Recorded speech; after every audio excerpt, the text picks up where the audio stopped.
Hi everyone, आप सभी ठीक होंगे और मैं भी ठीक ही हूँ।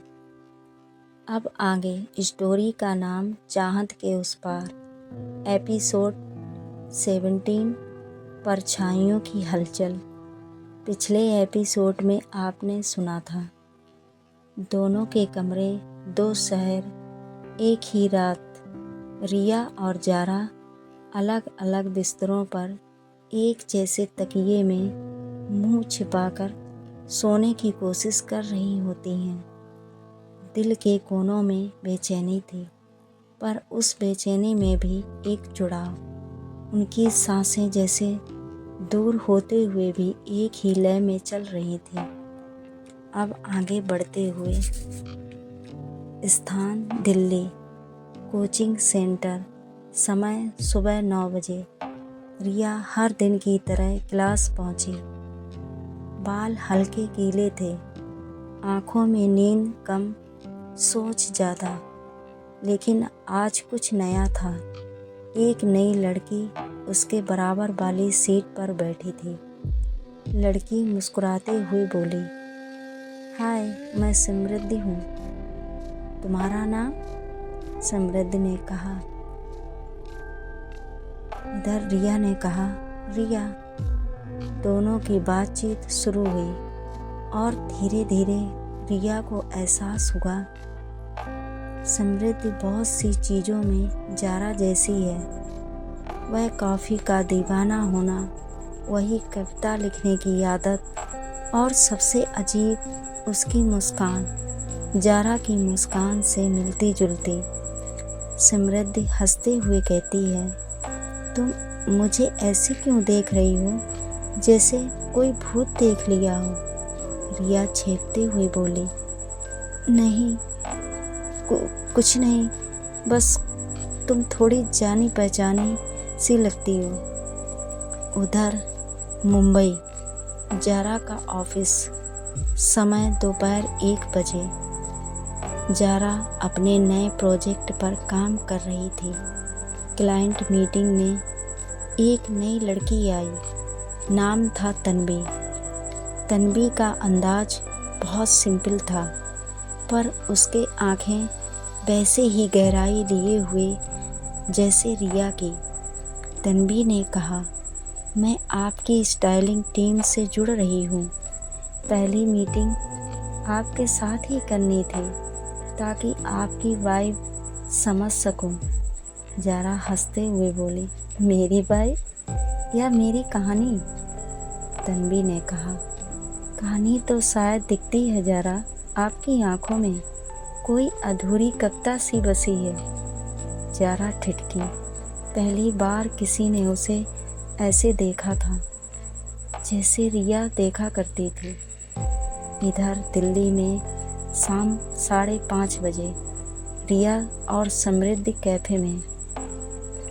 समृद्धि रिया को ज़बरदस्ती कैफ़े में खींच लाई थी। समृद्धि कहती है, तुम बहुत चुप रहती हो, क्या तुम्हें चुप्पियाँ पसंद हैं या आदत है? रिया धीरे से बोली, मैंने किसी से बहुत बातें की थी, अब सब अंदर ही कह देती हूँ। समृद्धि फिर से बोली, और अगर कोई तुम्हारे अंदर की बातें भी सुन सके? रिया ने कुछ भी नहीं कहा, पर उसकी आंखों में हल्की सी चमक थी और डर भी। उधर मुंबई में रात 9 बजे। जारा अपने कमरे में लैपटॉप के सामने बैठी थी। रिया की तस्वीर स्क्रीन पर थी। उसने एक वीडियो रिकॉर्ड किया। रिया, आज एक लड़की मिली। उसकी मुस्कान तेरी तरह थी, उसकी बातें तेरी तरह थी, लेकिन दिल नहीं। तेरा दिल अब भी मेरे पास है, बस तू दूर है। क्या सच में हम दूर हो गए हैं, या बस फासलों में उलझ गए हैं? उसने वीडियो भेजा, लेकिन सेंड नहीं किया, बस ड्राफ्ट में सेव कर लिया। इधर दिल्ली रात 10:30 बजे। रिया अपने बिस्तर पर बैठी थी। फ़ोन हाथों में लिए समृद्धि का मैसेज आया। अच्छा, आज बहुत अच्छा लगा तुमसे मिलकर। तुम चाहो तो कभी अपना दिल हल्का कर सकती हो। मैं सुनूंगी। रिया मुस्कुराई, फिर जारा की पुरानी चैट खोली और वहाँ कुछ पल तक रुकी रही। रिया धीरे से कहती है, कभी किसी की परछाई भी अपने जैसी लगने लगती है, पर परछाई रोशनी नहीं होती। रिया का कमरा, समय सुबह 7:30 बजे। सूरज की हल्की रोशनी खिड़की के अंदर आ रही थी। रिया नींद से उठी तो पहली चीज़ जो उसने देखी वो थी जारा की पुरानी वाइट शर्ट, जो अब तक उसके तकिए के नीचे रखी थी। उसने धीरे से शर्ट को छूकर अपनी आँखों से लगाया और धीरे से बोली, तेरी खुशबू अब भी बाकी है और शायद मेरी सांसें भी इसी में उलझी हैं। उसने मोबाइल उठाया, जारा की चैट खोली। ड्राफ्ट में पड़ा वीडियो नोटिफिकेशन चमक रहा था। Unsend video from Zara. Riya कहती है, कभी भेज भी दो या मैं ही भेजूं अपना दिल फिर से। उधर मुंबई, जारा का ऑफिस, समय दोपहर 12 बजे। जारा मीटिंग से बाहर निकलते ही तन्वी से टकरा गई। फाइलें ज़मीन पर गिरी और दोनों ने एक दूसरे को थाम लिया। तन्वी ने कहा, लगता है आज भी क्लासिक मूवी वाला सीन हो गया।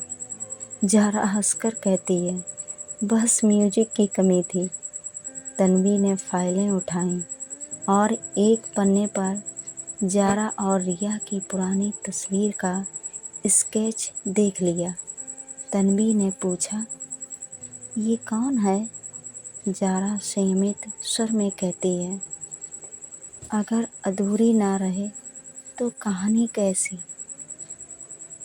लाखों हंसी सामने आए भी तो क्या, लाखों हंसी सामने आए भी तो क्या, आँखों को सी लिया है तुझे देखने के बाद। अब आगे क्या होगा? क्या समृद्धि और तन्वी सिर्फ नए किरदार हैं या किस्मत ने रिया और जारा को दोराहे पर खड़ा कर दिया है? कभी कभी परछाइयाँ हमें खुद से दूर भी ले जा सकती हैं या फिर अपने पास भी खींच सकती हैं। देखते हैं अब आगे क्या होता है। Bye bye.